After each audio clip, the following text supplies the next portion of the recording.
Avui ens trobem a la finca de la Vinyeta i durant els mesos de novembre i desembre estem fent la recol·lecció de la gla. Per fer-la hem utilitzat diferents mètodes, però sobretot barejador manual i agafar els aglans directament del terra juntament amb posar borrasses a sota les alzines.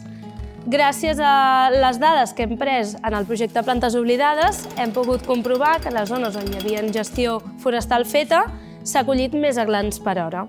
Els productes fets amb aglà, la veritat és que han tingut una acollida molt bona. En la fase de recerca i desenvolupament, l'aglà és un dels fruits que més versatilitat ens ha aportat, podent arribar a desenvolupar 42 potencials productes. D'aquests 42 n'hem seleccionat 12 que han passat a aquesta fase de comercialització final, treballant en col·laboració amb altres obradors. Els productes elaborats amb aglà sí que ha despertat molt, potser la gent una mica més gran, el record, que molts ens han dit, ostres, és que abans l'aglà ja es menjava, és que abans l'aglà ja es consumia.